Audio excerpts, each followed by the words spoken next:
Welcome back to Throttle Tribe. Not every motorcycle is a legend, some are straight-up disappointments. Today we're counting down 12 bikes that riders wish they never bought. You might be surprised which ones made the list. Before we dive deeper, make sure to like this video and subscribe for more unbeatable motorcycle insights and deals. The Suzuki Boulevard C50 is one of those cruisers that dealers struggle to move off the showroom floor. On paper it looks like a solid middleweight cruiser, but in reality, it struggles to compete in today's market where buyers are usually drawn either to stripped-down retro charm or to big-power heavyweight machines. The C50 awkwardly lands in the middle, and that's exactly why it often sits unwanted. Powering the C50 is an 805cc liquid-cooled V-twin engine. It produces around 53 horsepower, which sounds respectable, but once you put it on the road, the bike feels noticeably sluggish compared to others in its class. It lacks the punch and excitement riders expect, especially when lined up against competitors like the Honda Shadow Phantom or the Yamaha V-Star 950. Then comes the price. Brand new, the C50 has hovered around $9,000 in recent years. That figure feels high when buyers can pick up used Harleys or Hondas for less money and still get a bike that not only performs better but also holds its value longer. Dealers often slash prices down into the $7,000 range just to clear out inventory, yet even then, riders hesitate. As for reliability, the C50 isn't terrible. With proper care and regular maintenance, it can last well over 50,000 miles. The issue isn't longevity, it's desirability. Few riders are motivated to keep it for that long because the bike lacks the character, thrill, and pride of ownership that other cruisers provide. Overall, the Suzuki Boulevard C50 is a motorcycle stuck in limbo. It's reliable but uninspiring, overpriced for what it delivers, and steadily sliding further down the list of bikes people actually want to ride home. Next on the list, the Kawasaki Eliminator. Now, this bike was supposed to be the perfect blend of a sporty cruiser and a daily rider. On paper, it promised light handling, everyday usability, and a touch of style. But here's the problem, it never really clicked with riders in the US. Cruiser fans wanted laid-back, long-haul comfort, while city riders wanted sharp, nimble, naked bikes. The Eliminator tried to be both, and in the end, it didn't fully satisfy either camp. That's why so many of them ended up sitting in dealer showrooms collecting dust. Under the tank, the Eliminator packed a parallel twin engine that made decent power for its size, but nothing that really turned heads. Depending on the model year, displacement ranged anywhere from 250cc up to 650cc. The smaller versions struggled to keep up with lighter street bikes, and even the 650, while competent, just didn't have the muscle to compete with bigger cruisers or the excitement you'd get from rival sportier machines in the same price range. And then there's the price tag. Newer Eliminators came in around $6,000 to $7,000, which sounds fair. Until you realize you could grab a bike with more style, more power, and way better resale value for the same money. Owners often ended up parting with them after just a few seasons, and dealers were left discounting heavily just to clear stock. So, what's the verdict? The Kawasaki Eliminator is reliable, sure, it'll last you a long time, but reliability alone doesn't win hearts. Riders kept walking away from it in search of something with more soul, more comfort, or simply more fun. And trust me, if you think the Eliminator is interesting, just wait until you see what's coming up next. The BMW R18 hit the market with massive expectations. BMW wasn't just releasing another motorcycle, they were taking direct aim at the American cruiser scene, a world long ruled by Harley-Davidson and Indian. Bold move, right? But here's the twist. Despite all the hype, the R18 just didn't click with US riders. Dealers are stuck with brand new models collecting dust, and test rides often end with riders walking away unimpressed.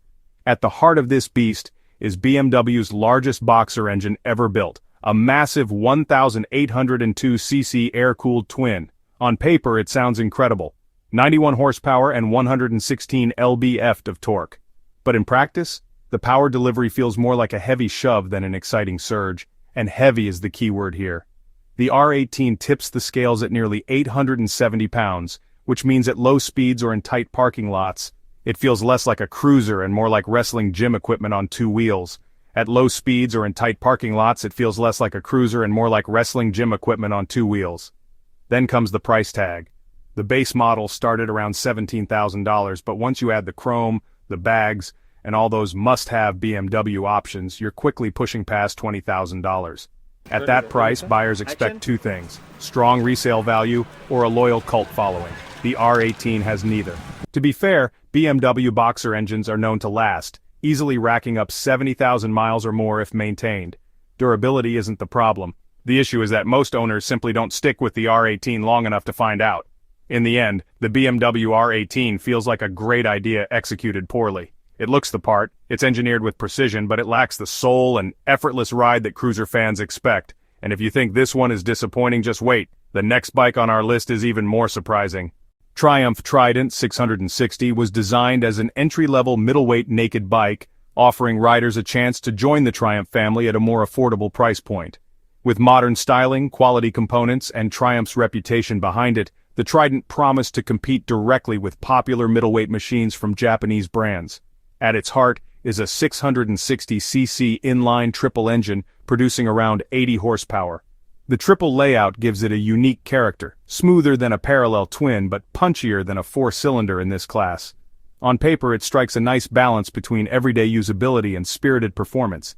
It's comfortable enough for commuting or weekend rides, while still capable of carving through corners with confidence. However, in the US market, the Trident has struggled to gain the traction Triumph hoped for. While it offers a premium badge at a reasonable price, many buyers either choose cheaper Japanese options like the Yamaha MT-07 or Kawasaki Z650, or they spend a little more to move into higher performance categories. Pricing has also been a challenge. At launch, the Trident came in around $8,000. In contrast, the Trident has seen steep depreciation, with clean used models already hovering near $5,000, which makes potential new buyers think twice. That said, the Trident does bring plenty of positives to the table. The build quality feels solid, the design is sharp and modern, and Triumph's signature triple engine note is one of the best in its class. Overall, the Triumph Trident 660 is a well-rounded machine that offers solid performance, great looks, and the prestige of the Triumph name. But in the US market, it hasn't found its sweet spot, with dealers often needing to discount to move units. For the right rider, though, it can be an underrated gem, a stylish, versatile middleweight with a unique character compared to its Japanese rivals. Looking for top accessories for your bike? Whether it's a helmet, gloves, a riding jacket, or even an action camera to capture your adventures, check out the links below in the description or the first pinned comment and grab the best deals. Next up, the Kawasaki Vulcan S. Kawasaki tried to make this bike stand out with sporty styling and customizable ergonomics, but here in the US, it's turned into one of those cruisers that dealers just can't seem to move. It feels more like a sport bike engine shoved into a cruiser frame, and honestly, it hasn't clicked with most riders. Under the hood, it's packing a 649cc parallel twin engine pushing out around 61 horsepower. The same motor you'll find in the Ninja 650 and Z650. Sounds cool on paper, but in the Vulcan, it doesn't have that same thrill. Then there's the price. The Vulcan S sits around $7,000 to $8,000, which puts it dangerously close to used Harley Sportsters or Honda Shadows, bikes with more history and way better resale. So many buyers think, why not get a bike with more heritage for the same money? And that's a tough hurdle for the Vulcan S. On the used market, depreciation hits hard. You'll see clean Vulcan S models around $4,000 or even less, and dealerships often have to slash thousands off the sticker just to get people through the door. Kawasaki did try to sweeten the deal with the ErgoFit system, letting riders adjust the seat, handlebars, and foot pegs, but even that hasn't been enough to win over the typical cruiser crowd. At the end of the day, the Kawasaki Vulcan S is a bike stuck between two worlds. Too sporty for traditional cruiser fans, but too mellow for sport bike enthusiasts. That identity crisis has left it overlooked in the US market. But hey, if you like it for what it is, light, reliable, and versatile, you can score a serious bargain on the used market. And stick around because the next bike on our list, way more exciting. Indian FTR, what went wrong? The Indian FTR hit the scene with massive hype, marketed as a flat-track-inspired street bike with aggressive, eye-catching styling. It looked incredible on posters, but in the real world, it struggled to find fans. US dealerships still try to sell leftover models with steep discounts, but the demand just isn't there. Under the hood, the FTR packs a 1,133cc V-twin engine pushing around 120 horsepower. Sounds strong, right? But here's the problem. The bike is heavy, almost 520 pounds. and throttle response at low speeds can be unpredictable. Then there's the price. Base models start at around $13,000, with higher trims easily topping $15,000. Add a small fuel tank that limits real-world range to under 150 miles, and you've got a bike that isn't ideal for long rides. Limited aftermarket support compared to Harley-Davidson or Triumph only makes it harder to justify the investment. So what's the verdict? The Indian FTR had serious potential, but it missed the mark. Unsold inventory piles up, deep discounts become the norm, and only the boldest riders give it a shot. But here's the kicker. If you love this bike, hang tight. The next version is rumored to be a total game-changer. Next up, the BMW K1600B. BMW designed this bagger to steal the hearts of American touring riders. But truth be told, it hasn't quite hit the mark. Dealers across the US are still struggling with unsold bikes, as riders either stick with classic Harleys and Indians or simply can't justify the high price tag. Under the hood, the K1600B boasts a 1,649cc inline-six engine, pumping out 160 smooth, effortless horsepower. Sounds amazing, right? But here's the thing, most bagger buyers aren't chasing raw power. They want comfort, character, and a strong dealer network, and that's where this BMW starts to lose them. The price is another hurdle. Starting at around $22,000 and creeping up to nearly $30,000 with options, it sits in the premium bracket. At that price, most Americans go for a Harley Street Glide or an Indian Chieftain, bikes that hold value better and feel more at home on US roads. Styling hasn't helped either. Its stretched, futuristic lines just don't speak to the traditional cruiser crowd, leaving it without a clear fan base. BMW nailed the engineering, but the K1600B lacks that emotional spark riders crave, a crucial miss in the world of American touring bikes. In short, the K1600B is a technological masterpiece. But when it comes to winning hearts, it's struggling. Dealers often find themselves begging riders to take one home. Think this bike is impressive? Buckle up. What's coming next will blow your mind. Suzuki Boulevard M109R, the muscle cruiser that struggled to find a home. The Suzuki Boulevard M109R was once billed as a power cruiser with serious muscle. Big, bold, and loud, it promised raw thrills. But today, dealers in the US struggle to move them. Under the hood, the M109R packs a 1,783cc V-twin engine pumping out around 125 horsepower. That's plenty of grunt. But it's not smooth, and with a curb weight of over 760 pounds, this beast can feel more like a handful than a joyride. With a curb weight of over 760 pounds, this beast can feel more like a handful than a joyride. Price doesn't help either.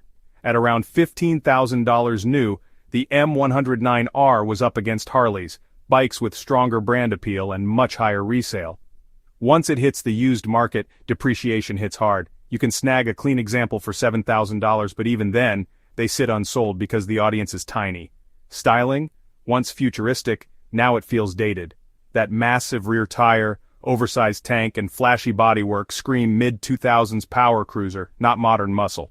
Today, most American riders prefer stripped-down retro bikes or long-haul tourers, leaving the M109R stranded in the middle. So why did such a powerful, eye-catching cruiser fail to catch on? Stick around because we're breaking down everything you need to know about the M109R, pros, cons, and whether it's worth your money. And before we jump in, make sure to hit like and subscribe for more unbeatable motorcycle deals.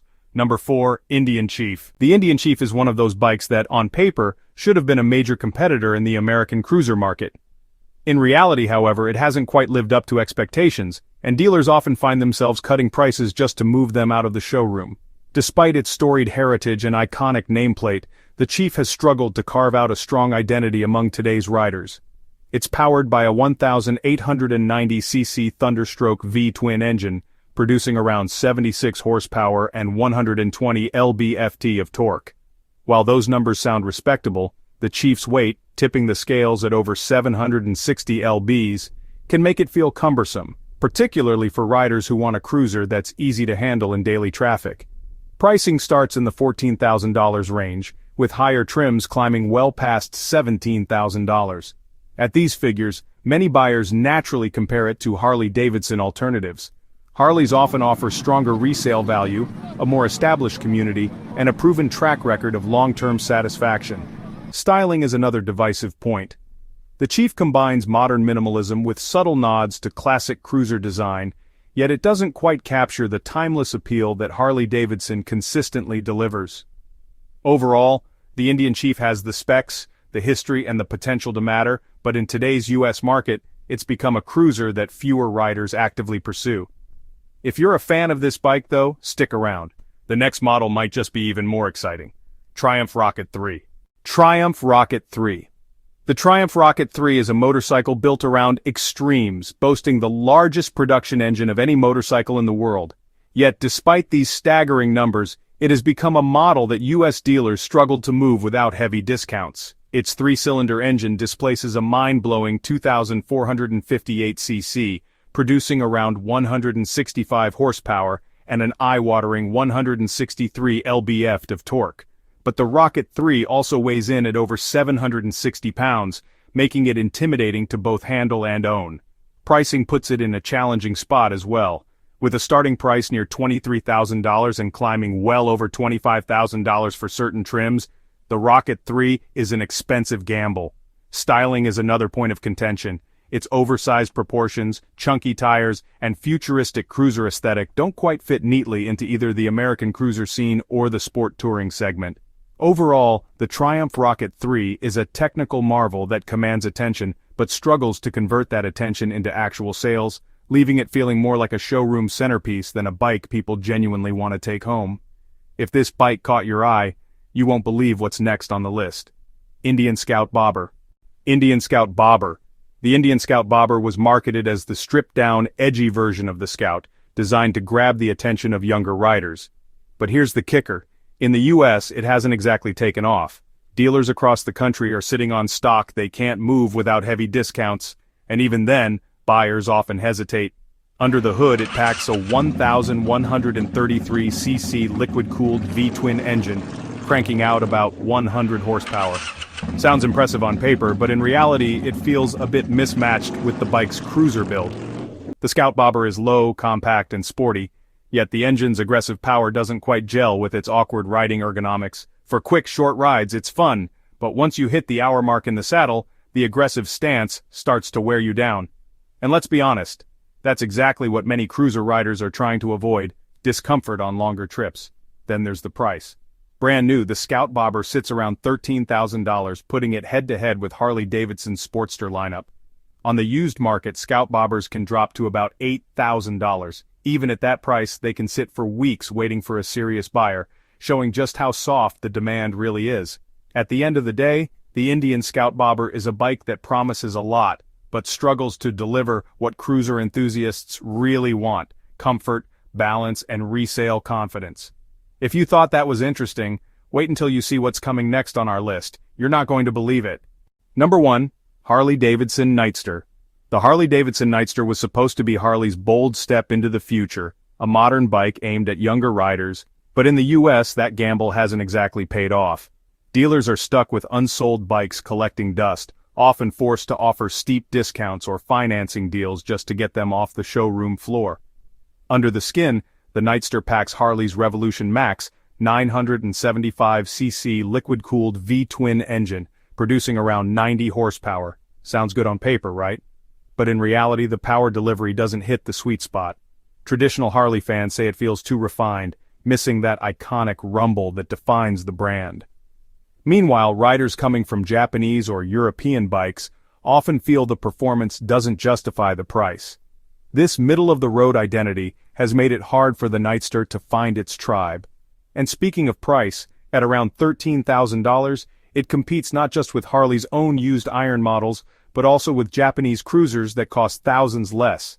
The Nightster was meant to bridge Harley to a new generation, but instead, it leaves many scratching their heads. It doesn't capture the soul of the classic Sportster, yet it's not quite enough to pull in riders who would otherwise be looking at naked bikes or sport tourers in the same price range. And with that, we wrap up this video. These are the 12 motorcycles no one wants. Did we miss a bike that deserves a spot on this list? Drop it in the comments below. Don't forget to smash that like button, subscribe for more motorcycle content, and as always, ride safe. See you in the next one. Links to top accessories and deals are in the description and the pinned comment. Check them out to gear up or capture your next ride. Follow Throttle Tribe on Instagram and Twitter for shorter clips, behind-the-scenes content, and daily deals. Always wear proper gear, check your bike before you ride, and ride